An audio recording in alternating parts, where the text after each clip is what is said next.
Hello and welcome to the Viewpoint Zone. I'm your host, Margaret Emery, and we're so glad that you're here with us today.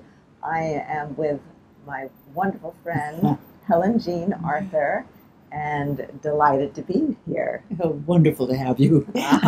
Well, as you know, I like to ask my special guests 3 questions that have to do with life's personal philosophy, and I like to start out with the first question, which is about your core value, your core life principle, which has been developed over the years through the experiences that you've had, and maybe you can share some of that with us. I will.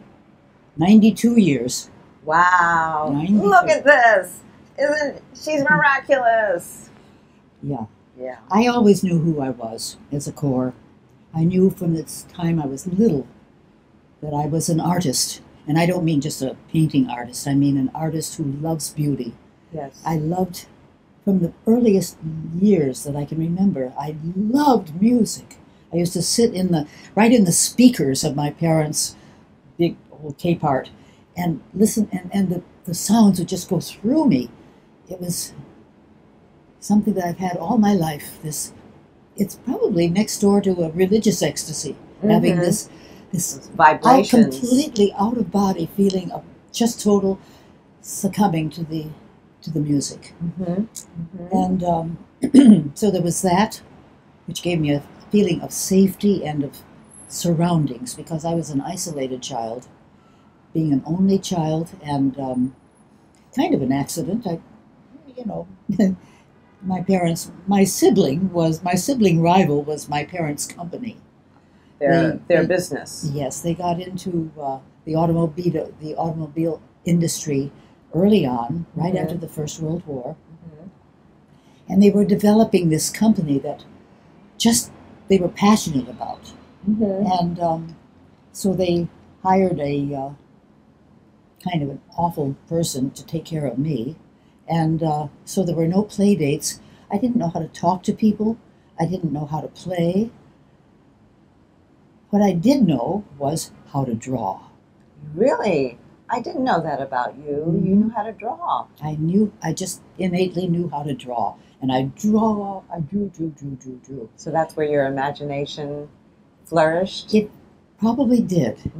And also, it led to my best friends were my paper dolls.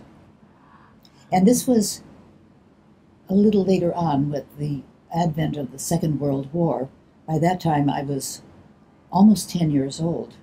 And the paper dolls in a magazine called Playmate magazine were of foreign children and what they wore. The Swiss, the French, the Germans, how they dressed, and I loved those costumes. Yes. And I told myself stories about them. Oh, so not only that, but I loved the stories about the Greek myths, the Greek gods, and the Egyptian gods. As soon as I found out about those stories, I just loved them.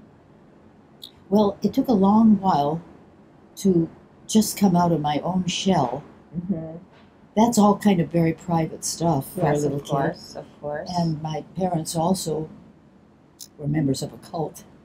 And so I was brainwashed, a very insidious cult called Christian Science, which is, they call it a religion, but I looked up cult in the dictionary, and it was a cult with the founding member, the founder, Mary Baker Eddy, is quoted at every church service. That makes it a cult. And this is a far out one that says that there is no life, truth, intelligence, or substance in matter. All is infinite mind and its infinite manifestation, for God is all in all. Well, you can't imagine how confusing that is to a little kid. Yeah, it's really such a large concept. I don't know how you would a really little kid is still examining her body, and finding out how it is to live a life, and to be told that it isn't real, that it's just spiritual. I thought that I was invisible, and that my thoughts were like goldfish going in a goldfish bowl that could be seen. Well, and also it kept me from corresponding with people. I didn't know how to talk to people because they didn't believe the same thing. And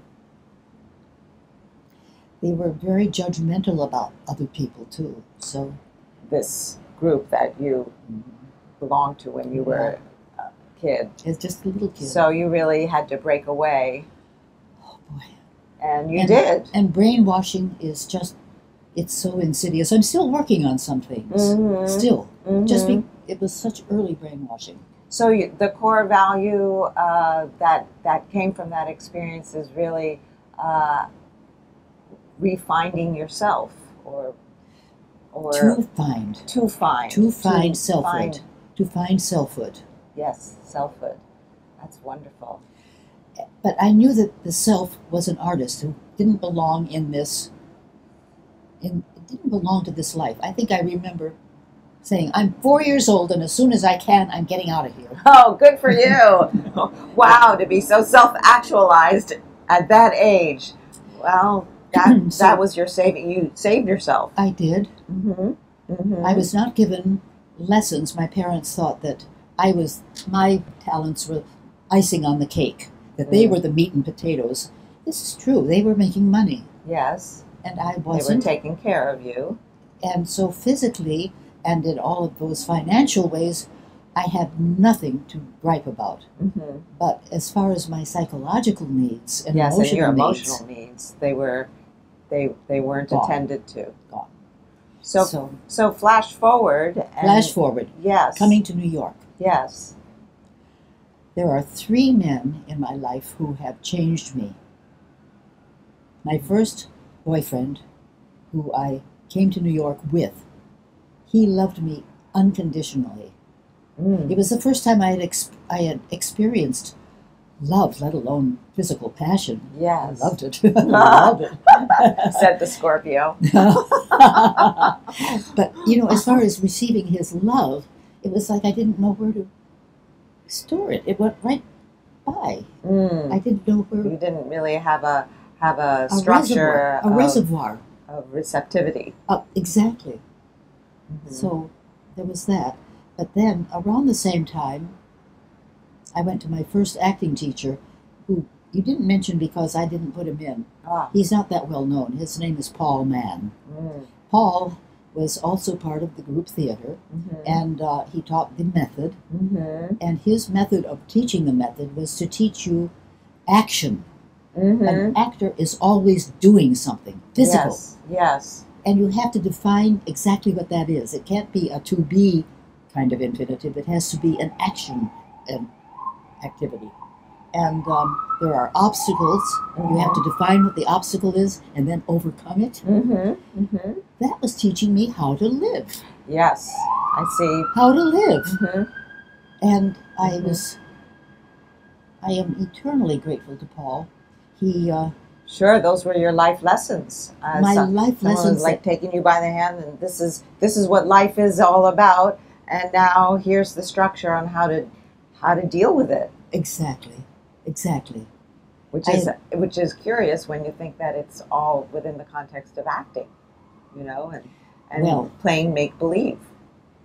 By that time, I had discovered plays, and I got them out of the library and read them out. I found myself just involuntarily reading a part out loud, and realizing that I have to. This person is from someplace else. This person doesn't speak like I do. This person has an accent, and I learned. It's like your paper dolls coming to life. Yes. And I learned. I got books out of the library on dialects, and I also listened to radio stations all across the nation of all the various accents that there are and all that sort of thing. So I got kind of that's like your education of the world at large. Yes. Well, the third person, of course, was Michael, my husband, who was a man, a force of nature. Yes. Oh my God. He had no boundaries at all. No boundaries. Which included no boundaries in the physical world. We went traveling. Yes. Oh. He was a teacher, Mm-hmm. a substitute teacher when I first met him, but he ended up at Erasmus, which, of course, in those days was stocking the Ivy Leagues before the neighborhood changed, and then it was Dominican against Haitian, and it was completely different. But when he was teaching there at its height, he was teaching Beowulf and the Greeks and Old English. All the great literature. He loved it. He just loved it. But the Board of Ed in those days set up plans for teachers to go on flights to Oh, they would give like you, research, like to go it was places to. they were there would be maybe 20 different flights to a place and the flight back that he would pay 100%, I would pay 75%, our children would go free. Wow. And we did that every summer. Oh, We so would- it wasn't necessarily something with the school that you would bring children. It was for the family. It was Yes. The Board of Oh. Ed did that for its teachers in those Wow. days. So we would rent out our apartment for what we thought we might be spending because Michael had to have a wheel. He had to have wheels. Mm. And so that's how we went. We would go and he would rent a car Hmm. and we were travelers. We were not tourists. Right, you would get right into the nitty gritty of the people, And of course, and having the culture. children meant that we were kind of handicapped in going to the places that adult tourists usually go. Yes, which We went to the actually playgrounds instead, and works well. we ate where the common peop- people eat. And Kathleen was so cute. She was 5 years old in Morocco. She stamped her foot. She said, "I want a hot meal." All the way back then. Yeah. So really, it seems like it's a life of traveling and seeing the world and expanding horizons to connect with yourself. In And a way, with relationships. yeah. That's the other thing that I wanted to make clear is that this development meant that I learned how to relate to people. Yes, yes. And I learned how to do that through dialogue. When I first started acting, I didn't know how people talk to people, and I learned how that happens through learning dialogue. Right. Through You dialogue, you listen, you receive, you give. It's a meeting of the minds and spirit, and it's really corresponding. Yes. That's wonderful. So- Wow. It was a huge, huge step forward Yes. to become an actor out of that background. Yes. But it's what happened. That's what Yes. happened. That's what happened to the core. That's It great. went from being only an artist, which is kind of Very isolating and internal. internal, to being external. That's great. Well, we're very glad that happened because we have received such bounty from your externalization. You're most kind.